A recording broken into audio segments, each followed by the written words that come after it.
apart from the individual schemes that I mentioned just now, there are ISO 14000 series for environmental. We have also standard SIRIN 50 and Q9 SR10 for the social, and we have ABMS for the governance. Okay, we do have also company who has kind of they want to display my ESG disclosure. Okay, ESG disclosure. Basically to convince their what they call it investor, or maybe to invest the entity like Bursa, Bursa Malaysia. So maybe to invest impress their what they call it customer. Okay, so this group of people, they require a kind of credible report. And not only annual report, but a sustainability report, or rather, if you can confine further, it's actually for the ESG report. So this report is normally prepared by the reporting agency, and very nice words inside there, okay, and easily convince people. But how true? What is the accuracy of the data? So we have offered that service also. We call it ESG disclosure assurance services. So having that report assured by us, so there is should be no greenwashing inside there, should be no what they call it misleading statement over there, because we have to substantiate all the statement with the evidences and then issue a statement. So that should be they call it convinced enough for the investor in particular. Okay, so we have to go to the company, the businesses. So let's say they are talking about, again, go back to the what they call it reduce the emission. Okay, so how to show evidence that you have reduced emission? So one way of showing the certification from SIRIM, because our certification will tell, okay, you have reduced this much. So that's one evidence. If you have that evidence, okay, then they can say, okay, it's validated. Or maybe they have another way of showing the proof. Okay, so we have to look for the evidences. For example, another example, let's say they are pretty much involved in the kind of tanam pokok or kind of social tree planting. So we have to get the evidences. All the event taken place, when the event taken place, all evidence will be there, and we have to substantiate. It's actually betul ada, then yes, this data is available. We have spent quite numbers of days in their places to verify that statement. You cannot simply kill your computer just like that, because there are certain area that your competitor might want to address. So sustainability meaning everybody must get, no one is left behind, even your competitor. Put it that way. In a way, complying to IQNet SR10, in a way you should be able to comply to SIRIN 50. Put it that way. So it will mean to say I have to comply with all the basic requirement, regulation, only then I can export. But for those who are not exporting, but they are still concerned, struggle with the social aspect, they can choose SIRIN 50. Yes, yeah. International requirements, as mentioned just now, is actually environmental, is inside that, and also business ethic. Yeah, so it's one of, there are many more. This is something that we are planning. We are going to have, currently, as I mentioned just now, we are talking about component, ESG as component. Okay. So we are planning to now is actually to have one standard. Those who obtain E, S, and G, and then we can give them a certification. We call it ESG certification. Remember, in the beginning, I mentioned that now because having, for example, ISO 14000, for example, and IQNet SR10, or maybe ABMS. The top level of system, actually, using the same what they call it, same framework. So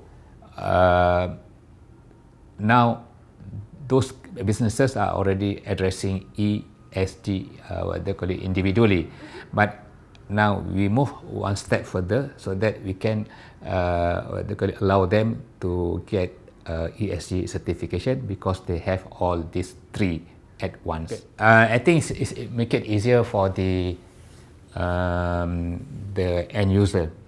Sometimes understanding the ESG is quite difficult, so we would like to make it this simpler, so that when actually the influencer or the buyers, do you have a ESG? Yeah, I have ESG certification. Just the certification is there. Rather than the business say, oh, I have E individually, I have S individually, I have G individually. Yeah. So it's basically to make the the influencers, the decision makers of the buyers easier. Okay, this company practicing ESG certification. Yeah. The component. Yeah, you have to comply all the component E, S, and G. If they comply only E and S, they will not get ESG certification. They won't get ESG certification. They will not. You must have all the certification 3 E, S, and G, and then you're eligible to get ESG certification. Right. Yeah. And it will in the ESG standards, it will stipulate like how many. Yeah, we have to stipulate what is the eligibility criteria and things like that. As kind that so far is I can recall,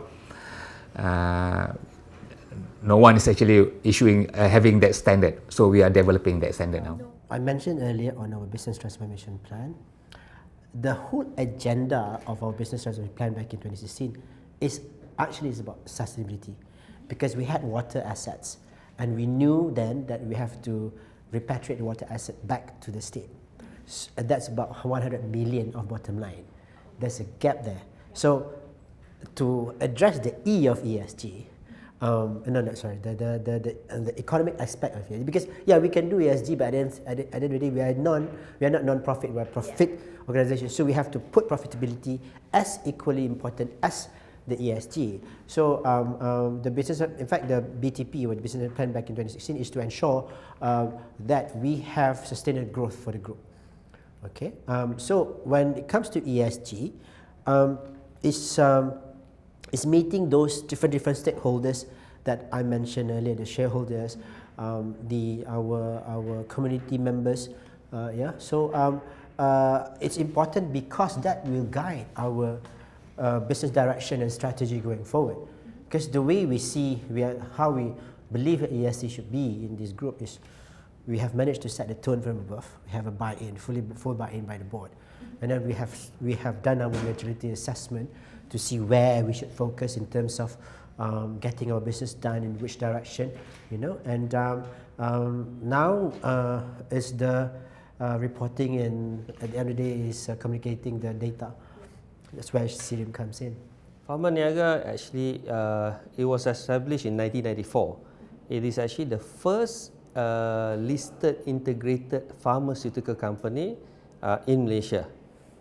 So we have the reason why it is called integrated, because we have other pharmaceutical company in Malaysia which is listed, but the reason why we are called the first integrated is simply we are not only doing pharmaceutical, we are also doing logistics and distribution, but for pharmaceutical business.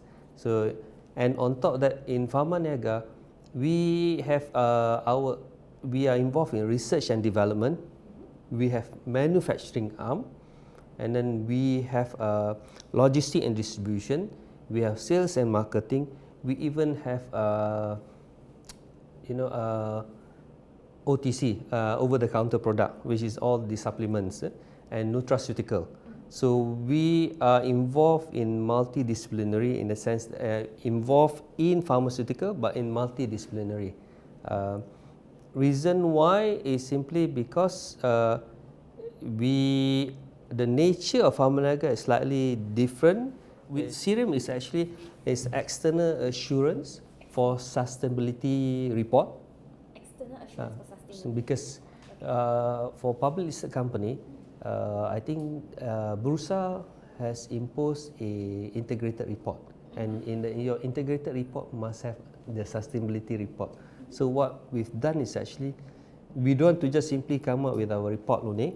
So we have SIRIM to certify that this is not our own, we come here with our own statements. No. So whatever statement that we make actually is verified and assured by SIRIM.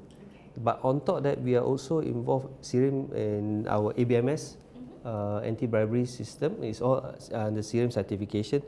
We have information security, and then we have customer contact center certification, environmental and occupational safety and health. So we have quite, I think, almost 6 certification with SIRIM.